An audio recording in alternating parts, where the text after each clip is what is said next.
Everyone, welcome to सौर्य competition. और आज की इस वीडियो में हम 14 मई 2024 के करंट अफेयर के सभी महत्वपूर्ण क्वेश्चनों को डिस्कस करने वाले हैं और सभी क्वेश्चनों से संबंधित इंपॉर्टेंट फैक्ट भी मैं आपको क्वेश्चन के साथ ही वीडियो में बताऊंगा, तो सभी वीडियो को अंत तक देखें। तो चलिए स्टार्ट करते हैं। स्टार्ट करने से पहले कल की क्लास यानी 13 मई की क्लास का क्विक रिविजन कर लेते हैं। अंतर्राष्ट्रीय नर्स दिवस 12 मई को मनाया गया है और ये दिवस फ्लोरेंस नाइटेंगल की जयंती पर मनाया गया है। और फ्लोरेंस नाइटेंगल ये विश्व की सबसे पहली नर्स थी। नेक्स्ट, चाड देश के सैन्य शासक इदरीस डेबी ने विवादित राष्ट्रपति का चुनाव जीता है और चाड अफ्रीका में स्थित एक गणतंत्र देश है। नेक्स्ट, आरबीआई के कार्यकारी निदेशक के रूप में आर लक्ष्मीकांत राव को नियुक्त किया गया है और आरबीआई के वर्तमान गवर्नर कौन है? तो शक्तिकांत दास आरबीआई के वर्तमान गवर्नर हैं। नेक्स्ट, वायुसेना और भारतीय सेना ने पंजाब में संयुक्त रूप से अभ्यास किया है और इस अभ्यास का नाम गगन स्ट्राइक सेकंड रखा है। नेक्स्ट, रूस ने सामरिक परमाणु हथियार एक्सरसाइज की घोषणा की है और ये हथियार ऐसे हैं ये एक बार में ही पूरे शहर को नष्ट कर सकते हैं। नेक्स्ट, भारत ने मालदीव से अपने सैन्य कर्मियों को वापस बुला लिया है। हाल ही में भारत ने अपने सभी के सभी सैनिकों, जिनकी संख्या लगभग 90 सैनिकों को मालदीव से वापस बुलाया है।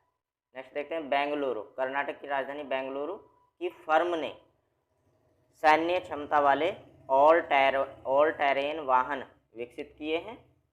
नेक्स्ट देखते हैं, भारत 77वें कॉन्स फिल्म फेस्टिवल में भारत पर्व की मेजबानी करेगा और ऐसा पहली बार होगा जब हमारा देश 77वें कॉन्स फिल्म फेस्टिवल में भारत पर्व की मेजबानी करेगा। नेक्स्ट, हाल ही में नेपाल में माता तीर्थ उत्सव मनाया गया है और इस उत्सव में सभी अपनी माताओं की पूजा करते हैं और नेपाल का राष्ट्रीय पर्व दशहरा पर्व है। नेक्स्ट देखते हैं, जर्मनी की कंपनी ने मोमबत्ती के मोम से चलने वाले रॉकेट का परीक्षण किया है और जर्मनी की उस कंपनी का नाम है हाई इम्पल्स ने मोमबत्ती के मोम से चलने वाले रॉकेट का परीक्षण किया है।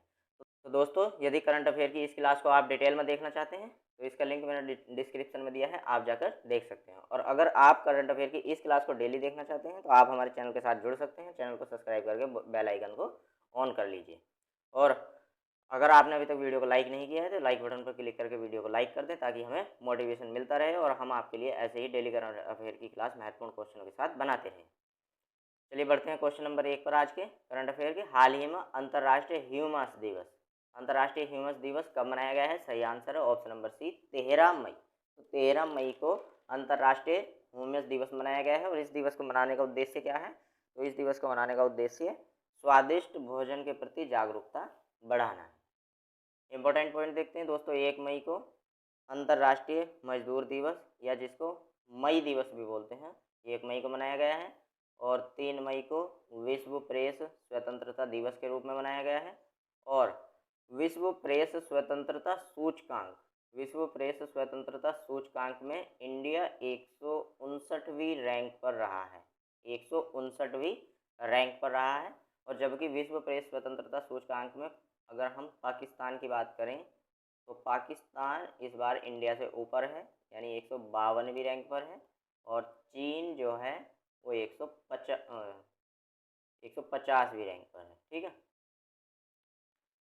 और 4 मई को अंतर्राष्ट्रीय अग्निशमन दिवस मनाया गया है, 5 मई को राष्ट्रीय अंतरिक्ष यात्री दिवस के रूप में मनाया गया है और 6 मई को अंतर्राष्ट्रीय नो डाइट दिवस के रूप में और 7 मई को विश्व एथलेटिक दिवस के रूप में मनाया गया है और ये सबसे पहले IAAF ने मनाया था। ठीक है, यानी इंडिया एथलेटिक एसोसिएशन फेडरेशन के द्वारा विश्व एथलेटिक दिवस 7 मई को मनाया गया था सबसे पहला। और 8 मई को विश्व रेड क्रॉस दिवस मनाया गया है और 9 मई को मनाई गई है महाराणा प्रताप जयंती। और महाराणा प्रताप ने 1576 ईस्वी में एक महत्वपूर्ण युद्ध लड़ा था, हल्दी घाटी का युद्ध। ये किस किस के बीच हुआ था? महाराणा प्रताप के और अकबर के बीच में हुआ था। मुगल बादशाह जो अकबर था उसके बीच में और महाराणा प्रताप के बीच में हुआ था। ठीक है, नेक्स्ट देखते हैं, 10 मई को विश्व अर्गानिया दिवस के रूप में मनाया गया है और 11 मई को राष्ट्रीय प्रौद्योगिकी दिवस के रूप में मनाया गया है और साथ ही 11 मई में विश्व प्रवासी पक्षी दिवस भी मनाया गया है और 12 मई को अंतर्राष्ट्रीय नर्स डे के रूप में मनाया गया है और साथ ही मदर्स डे भी 12 मई को ही मनाया गया है। नेक्स्ट देखते हैं क्वेश्चन नंबर 2, हाल ही में किस देश के एवरेस्ट मैन ने 29वीं बार एवरेस्ट शिखर पर चढ़कर अपना ही रिकॉर्ड तोड़ा है? तो सही answer option number D, Nepal. Nepal के एवरेस्ट मैन यानी नेपाल के पर्वतारोही जिनका नाम है कामी रीता शेरपा। क्या नाम है? कामी रीता शेरपा। कामी रीता शेरपा। इन्होंने एवरेस्ट शिखर पर सबसे ज़्यादा बार यानी 29 बार चढ़कर अपना ही रिकॉर्ड तोड़ दिया है। और कामी रीता शेरपा पहली बार कब चढ़े थे? तो माउंट एवरेस्ट पर ये पहली बार 1994 ईस्वी में पहली बार चढ़े थे और ये 2023 में एवरेस्ट शिखर पर 2 बार चढ़े थे। कितनी बार? 2 बार, 2023 में। ठीक, और ये अब तक 29वीं बार चढ़ चुके हैं। और अगर पूछा जाए आपसे कि एवरेस्ट शिखर ये विश्व की सबसे ऊंची चोटी है। विश्व की सबसे ऊंची चोटी कौन सी है? तो एवरेस्ट शिखर यानी माउंट एवरेस्ट शिखर जो है ये विश्व की सबसे ऊंची चोटी है। और पूछा जाए कि एवरेस्ट शिखर पर चढ़ने वाले सबसे पहले व्यक्ति कौन थे? सबसे पहले व्यक्ति, तो सबसे पहले चढ़े थे न्यूजीलैंड के सर एडमंड हिलेरी सबसे पहले चढ़े थे और ये न्यूजीलैंड के रहने वाले थे। और इनके साथ में शेरपा तेंजिंग नोरगे ये दोनों सबसे पहले चढ़े थे। और ये शेरपा तेंजिंग नोरगे जो हैं ये एक नेपाली भारतीय हैं। ठीक है। और पूछा जाए कि ये कौन से सन में चढ़े थे, कब चढ़े थे? तो 1953 ईस्वी में सर एडमंड हिलेरी और शेरपा तेंजिंग नोरगे ये सबसे पहले माउंट एवरेस्ट पर चढ़ने वाले व्यक्ति हैं। और पूछा जाए कि सबसे पहली महिला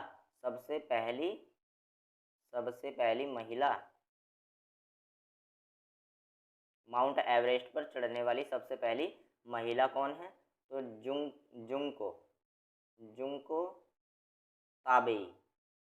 ताबेई माउंट एवरेस्ट पर चढ़ने वाली सबसे पहली महिला है और ये जापान की रहने वाली हैं ये। और 1975 में ये माउंट एवरेस्ट पर सबसे पहली महिला बन गई थी माउंट एवरेस्ट पर चढ़ने वाली। ठीक है। और दोस्तों अगर पूछा जाए कि सबसे पहले माउंट एवरेस्ट शिखर पर चढ़ने वाली भारतीय महिला कौन है? सबसे पहली भारतीय महिला कौन है? भारतीय महिला की बात की जाए तो बछेंद्री पाल माउंट एवरेस्ट शिखर पर चढ़ने वाली सबसे पहली भारतीय महिला है। और ये 1984 ईस्वी में पहली बार 1984 ईस्वी में माउंट एवरेस्ट शिखर पर चढ़ी थी। ठीक है। तो दोस्तों इस क्वेश्चन से संबंधित जितने भी इंपॉर्टेंट पॉइंट थे वो मैंने सभी आपको बता दिए हैं। और एक और, ये सबसे ऊंची चोटी है और इसकी ऊंचाई कितनी है? तो 8,848.86 मीटर इस माउंट एवरेस्ट शिखर की ऊंचाई है। ये भी आपको याद रखना है। नेक्स्ट बढ़ते हैं। और नेपाल ने भारतीय क्षेत्रों को दर्शाने वाला 100 रुपये का नया नोट जारी किया है। और इस नोट पर नेपाल देश ने भारतीय क्षेत्र कौन कौन से? एक तो काला पानी और लिपुलेख के नए जिलों को दर्शाया। और हाल ही में नेपाल के महालेखा परीक्षक और CAG यानी controller and auditor general of India कौन है? ये गिरीश चंद्र मुर्मू। तो इन्होंने नेपाल के साथ में भी ऑडिटिंग सहयोग के लिए मेमोरेंडम ऑफ अंडरस्टैंडिंग यानी समझौता ज्ञापन पर हस्ताक्षर किए हैं। और विश्व में अस्वास्थ्यकर हवा वाली शहरों की सूची में काठमांडू शीर्ष पर रहा है। अस्वास्थ्यकर का मतलब होता है जो स्वास्थ्य के लिए अच्छा नहीं। और इसमें नई दिल्ली जो भारत की राजधानी है वो दूसरे स्थान पर रही है। और भारत और नेपाल ने आर्थिक साझेदारी को बढ़ावा देने के लिए B2B बैठक यानी बिजनेस टू बिजनेस बैठक की मेजबानी की है। और इसकी थीम थी उभरता नेपाल। और नेपाल अगले 10 वर्षों में भारत को 10,000 मेगावाट बिजली का निर्यात करेगा। और बहुराष्ट्रीय सैन्य अभ्यास कौन सा, शांति प्रयास 4, इसका नेपाल में शुरू हुआ है। नेक्स्ट क्वेश्चन, हाल ही में संयुक्त राष्ट्र ने किस तारीख को विश्व फुटबॉल दिवस के रूप में घोषित किया है? सही आंसर ऑप्शन नंबर सी, 25 मई को। 25 मई को संयुक्त राष्ट्र ने विश्व फुटबॉल दिवस के रूप में घोषित किया है। अब सवाल ये बनता है कि 25 मई को ही विश्व फुटबॉल दिवस के रूप में संयुक्त राष्ट्र ने क्यों घोषित किया है? तो इसका कारण यह है कि सबसे पहला अंतर्राष्ट्रीय फुटबॉल टूर्नामेंट 25 मई 1924 को हुआ था पेरिस में। सबसे पहला अंतर्राष्ट्रीय फुटबॉल टूर्नामेंट 25 मई 1924 को हुआ था, कहाँ पर? पेरिस में। तो अब 2024 तक इसके 100 वर्ष, लगभग 100 वर्ष पूरे हो गए। तो इसकी 100वीं वर्षगांठ मनाने के लिए, कौन सी 100वीं वर्षगांठ मनाने के लिए ये संयुक्त राष्ट्र ने विश्व फुटबॉल दिवस के रूप में किसे 25 मई को घोषित किया है। नेक्स्ट क्वेश्चन, हाल ही में साइबर धोखाधड़ी करने वालों से निपटने के लिए दूर संचार विभाग, जिसको DOT बोलते हैं, और MHA यानी मिनिस्ट्री ऑफ होम अफेयर, इसका मतलब होता है गृह मंत्रालय, और किसने हाथ मिलाया है? तो सही आंसर है इसका राज्य पुलिस और DOT और MHA ने साइबर धोखाधड़ी, जैसे हैकिंग वगैरह होती है, किसी के बैंक से पैसे चुरा लिए जाते हैं, तो इस तरीके की साइबर धोखाधड़ी से निपटने के लिए इन तीनों ने हाथ मिलाया है। किसने? दूरसंचार विभाग, मिनिस्ट्री ऑफ होम अफेयर और राज्य पुलिस, स्टेट पुलिस ने, ठीक है। और इसका उद्देश्य धोखेबाजों के नेटवर्क को नष्ट करना और नागरिकों को डिजिटल खतरों से बचाना ही इसका उद्देश्य है। नेक्स्ट क्वेश्चन, हाल ही में कौन मेघालय की पहली महिला पुलिस महानिदेशक नियुक्त की गई है? सही आंसर है ईदा सीसा नोंगरांग मेघालय में पुलिस महानिदेशक, जिसको बोलते हैं DGP बनने वाली ये पहली महिला है, और साथ में ये आदिवासी महिला भी। नेक्स्ट क्वेश्चन, हाल ही में किसने 3D प्रिंटेड रॉकेट इंजन का सफलतापूर्वक परीक्षण किया? सही आंसर है इसरो। हाल ही में इसरो ने 3D प्रिंटेड रॉकेट इंजन, जिसका नाम है PS4 रॉकेट इंजन, इसका सफलतापूर्वक परीक्षण किया है। और ये सफलतापूर्वक परीक्षण 10 मई को इसरो प्रोपल्सन कॉम्प्लेक्स महेंद्रगिरी में किया गया है। और इस PS4 का जो उपयोग होता है वो PSLV यानी ध्रुवीय उपग्रह लॉन्च यान के ऊपरी चरण में क्रैंक कंट्रोल सिस्टम में किया जाता है। नेक्स्ट क्वेश्चन, इंपॉर्टेंट पॉइंट देखते हैं। इसरो ने इंडिया स्पेस रिसर्च, इसकी जो फुल फॉर्म है वो क्या है? इंडियन स्पेस रिसर्च ऑर्गेनाइजेशन, और स्थापना कब हुई थी इसकी? 15 अगस्त 1969 को, और मुख्यालय है इसका बेंगलुरु, और वर्तमान अध्यक्ष हैं इसके S सोमनाथ। और दोस्तों, इसरो ने हाल ही में हिमालय के ग्लेशियरों के अप्रत्याशित रूप से पिघलने पर चेतावनी जारी की है। और दोस्तों, जो भारतीय हिमनद है उनमें से 676 झीलों के आकार जो हो, उनमें पानी की मात्रा जो हो वो लगभग 2 गुने से भी ज़्यादा हो गई है, 2 गुने से भी अधिक हो गई है, जिससे इसरो ने ग्लोफ का खतरा बताया है, ठीक है। नेक्स्ट, इसरो के प्रमुख कौन है? S सोमनाथ। इन्होंने अंतरिक्ष सुरक्षा के लिए बेंगलुरु में दिगंतारा मुख्यालय भी खोला है। नेक्स्ट क्वेश्चन, हाल ही में जापान के राजदूत ने भारत के किस राज्य में कोहिमा शांति स्मारक का उद्घाटन किया है? सही आंसर है ऑप्शन नंबर सी, नागालैंड में जापान के राजदूत, जिनका नाम है हिरोशी सुजुकी।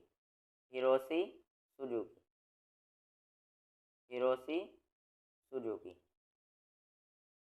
और नागालैंड के मुख्यमंत्री कौन है? जो नेफ्यू रियो नेफ्यू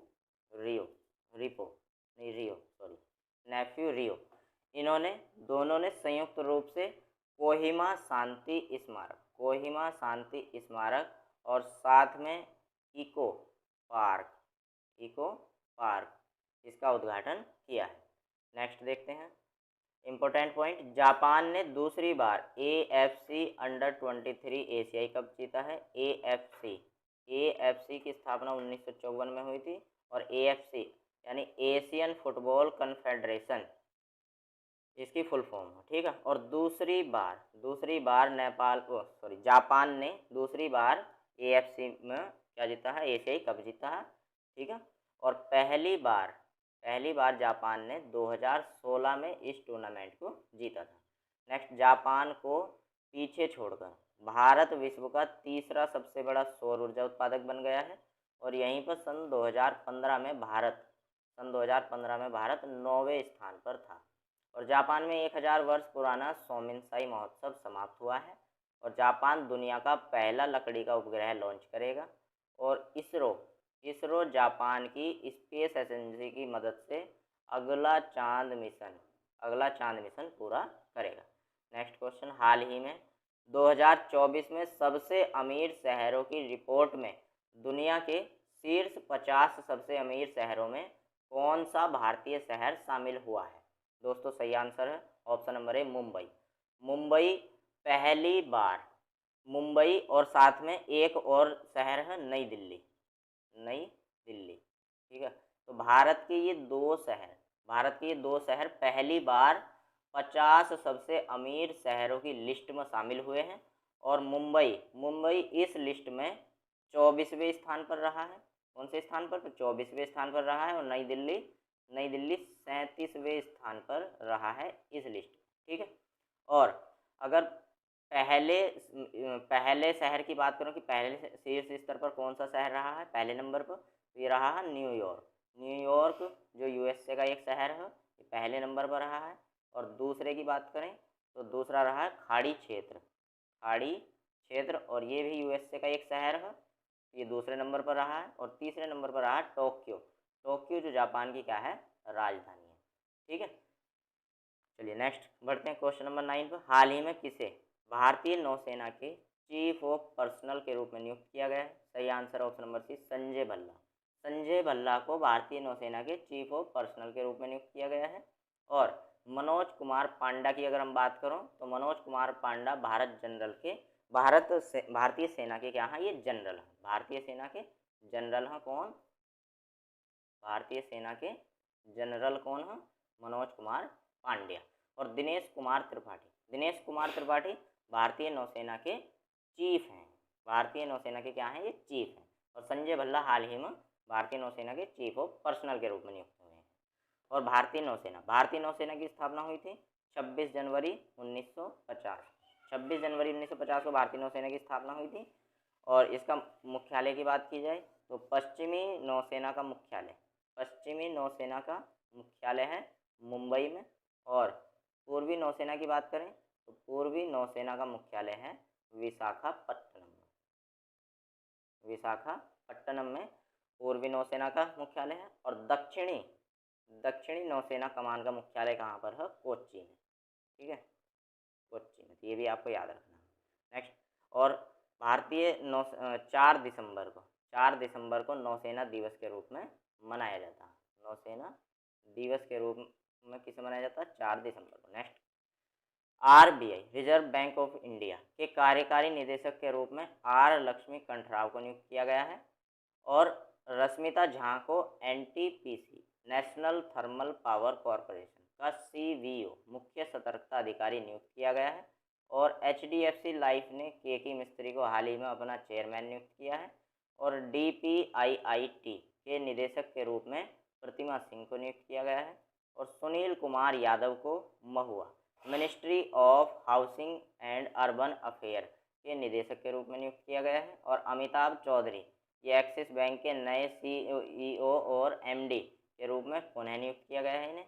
और SBI state bank of India के जनरल इंश्योरेंस के प्रमुख के रूप में जया त्रिपाठी को नियुक्त किया गया है। और नरसिंह यादव को WFI wrestling federation of India athlete panel के अध्यक्ष चुना गया है।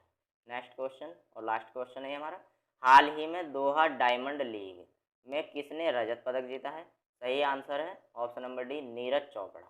नीरज चोपड़ा ने दोहा डायमंड लीग में 88.36 मीटर भाला फेंककर नीरज चोपड़ा दूसरे स्थान पर रहे हैं। और दोस्तों बात करें पहले स्थान पर 88.38 मीटर भाला फेंककर चेकिया देश के जैकब वांडलेज ये पहले स्थान पर रहे हैं 88.38 मीटर भाला फेंककर। और दोस्तों नीरज चोपड़ा इस बार मात्र 2 सेंटीमीटर की दूरी से गोल्ड से चूक गए हैं और ये 88.36 मीटर भाला फेंककर दोहा डायमंड लीग में दूसरे स्थान पर रहे हैं और इन्होंने रजत पदक जीता है।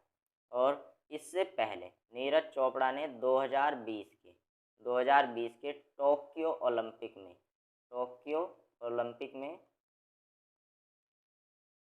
ओलंपिक में 87.58 मीटर भाला फेंककर गोल्ड मेडल जीता था, यानी स्वर्ण पदक जीता था। ये भी आपको याद रखना है।